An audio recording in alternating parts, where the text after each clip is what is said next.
Hi అండి, అందరికీ నమస్కారం. అందరూ ఎలా ఉన్నారండి? Welcome to Devi Pramila official YouTube channel. ఈరోజు వీడియోలో మన తోటలోని మామిడి పళ్ళ చెట్టు అయితే చూపిస్తానండి. సరదాగా చూసేయండి. ఆల్రెడీ మన తోటలో మామిడి పళ్ళ చెట్లు చాలా రకాల చెట్లు ఉన్నాయని చెప్పి మన సబ్స్క్రైబర్కి చాలామందికి తెలుసండి, నా వీడియో చూసే వాళ్ళకి. అయితే ఇప్పుడు మీకు చూపించిన ఈ చెట్టు వచ్చేసరికి పెద్ద మాను అయిపోయిందండి. చాలా హైట్ అయిపోయింది. ఇది నాటు చెట్టు మాట.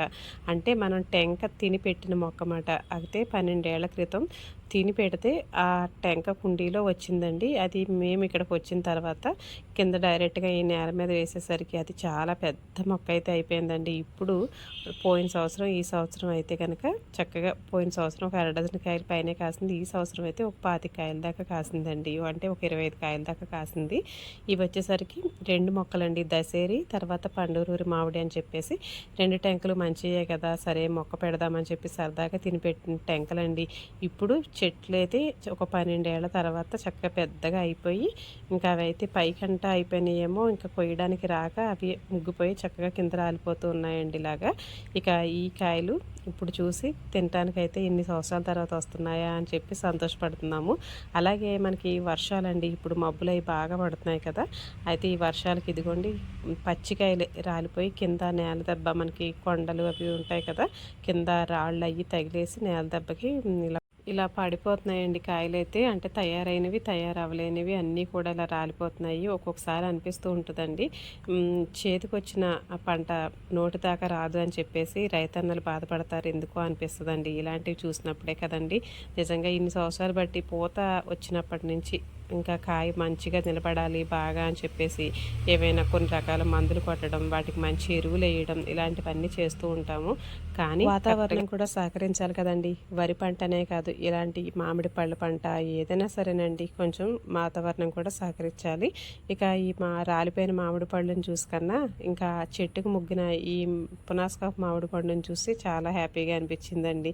కిందకి ఉండడం వల్ల చెట్టు మనకి ఏంటంటే ఎక్కువగా కాయలు రాలిపోవడం ఉండదు, పూత కూడా ఎంత వస్తే అంత చక్కగా నిలబడుతుందండి.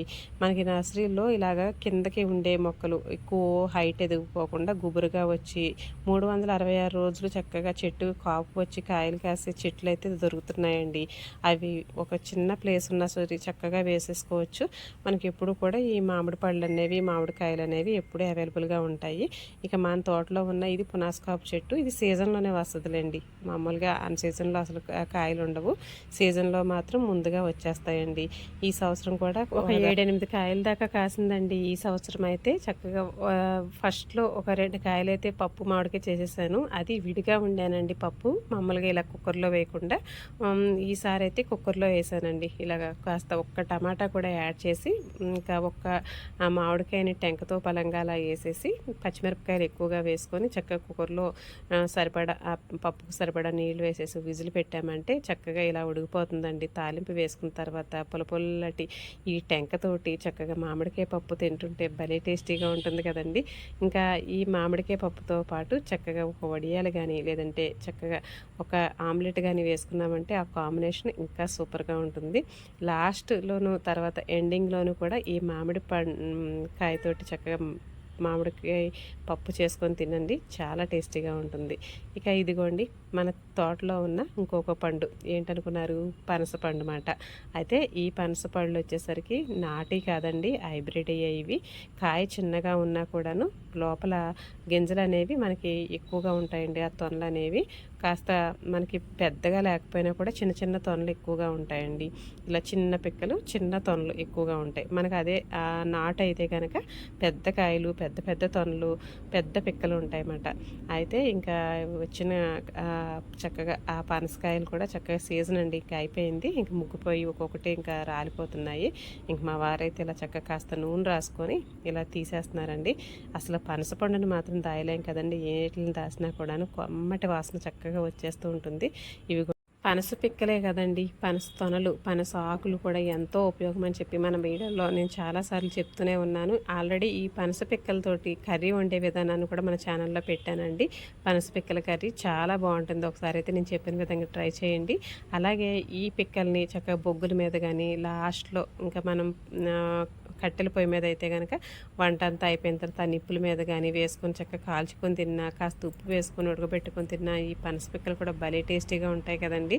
ఇదిగోండి చక్కగా కమ్మటి వాసనిస్తూ బంగారపు రంగులోకి వచ్చిన ఈ పనస్తోనలు చూసారు కదా ఎంత అందంగా ఉన్నాయో. చూడటానికే కదండి, తింటే కూడా అంతే మంచిది.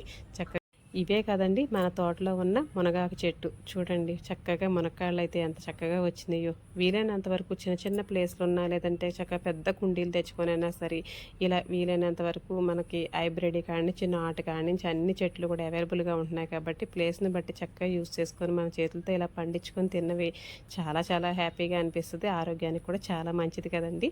అలాగే ఈ వీడియో నచ్చిందని అనుకుంటున్నాను. నచ్చితే లైక్ చేయండి, షేర్ చేయండి, ఛానల్ అయితే సబ్స్క్రైబ్ చేసుకోండి. మళ్ళీ ఒక మంచి వీడియో